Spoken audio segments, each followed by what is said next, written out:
Hey everybody, how's it going out there? I wanted to do a review for you guys about the Focusrite audio interface, specifically the 2 in 4 out interface. Now, this is a really nice interface that is budget friendly.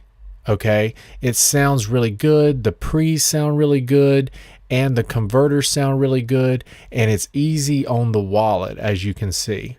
That's pretty decent for a good audio interface.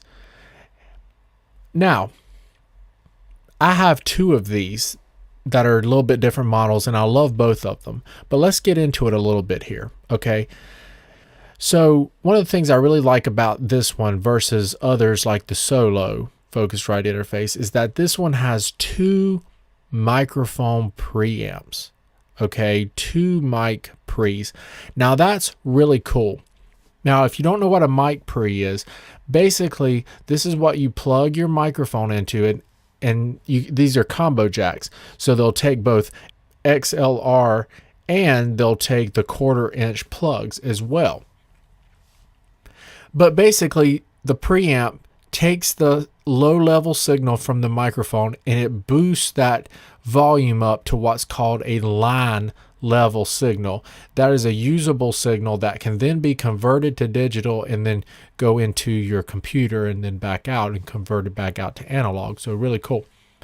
But this has two microphone preamps, so you can record two microphones at the same time.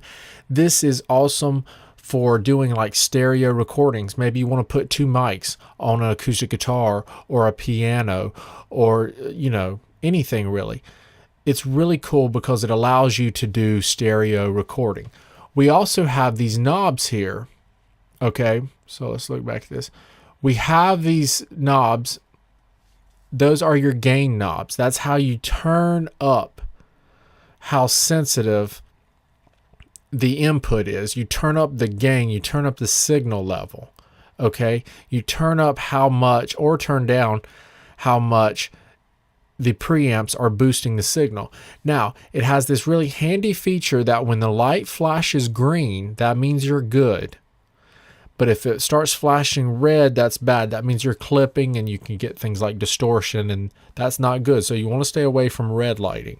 Now, we also have down here, we have a little switch there for both inputs for line and instrument. So you would use instrument if you're recording, like directly recording a guitar or a bass guitar or something like that. You would flip that switch to instrument. Now, let's say that you don't need to use a preamp. Let's say, for example, maybe you've got a mixer board and you're using the preamps built into the mixing board or external preamps, and you just need something to convert the signal. You can also use these inputs as line level inputs. Just switch it to line. And that way it doesn't have to raise the signal anymore. It will just take that signal as sort of a pathway, and it will allow the box to convert it to a digital signal to go into the computer. Both channels have a pad button, so that's really cool to help you keep your signals from getting too hot if you need it. Now let's go over here. We see that there's a 48V button here. This is really good because with large diaphragm condenser microphones and things like that, you need something called 48 volt power or phantom power. And this switch here will allow you to give the power to your condenser microphones that you need for both channels. So if you're using a condenser mic versus something like a dynamic microphone, make sure to flip that switch. We have the little MIDI green button down there. That just signifies that you're using MIDI. We'll talk about that in a minute. And we have that little weird shaped looking thing. That just means that the USB, that just means it's connected to your computer via USB. Okay, that just means that everything's connected right. By the way, this unit is self-powered by the computer, so you don't need any external AC adapters. The computer charges this unit and powers it via the USB port. Now, we have a little knob there, or a little switch that switches between stereo and mono. Now this is really cool because you can monitor your mixes in both stereo or mono. Okay, so for example, let's say that you're working on a song and you want to hear what it sounds like in mono. You can just flip it to mono and it will collapse the stereo image to mono. It's pretty cool. Mono is very useful for hearing how things are going to sound in many listening environments, especially in listening environments where the whole song is coming out only one speaker. Now above that switch, we have the input and playback knob. Now you turn it more towards the input and you actually hear what you're recording as you're recording it. You turn it more towards the playback and you only hear what's already been recorded. And of course, there's everything in between. Okay. Now, over here we have the main monitor volume knob. This will control the volume coming out your speakers. Okay, pretty self-explanatory. And then we have this nice little handy dandy headphone jack right over here to the right. And it's got its own separate volume knob. All right, now let's take a look at the back of the unit here. All right, so we see here that honestly that K up there is some kind of little slot, and I'm not sure what that does. I never use it, so I'm not going to talk about something that I'm not familiar with. I never use it, so let's talk about what is actually really important here.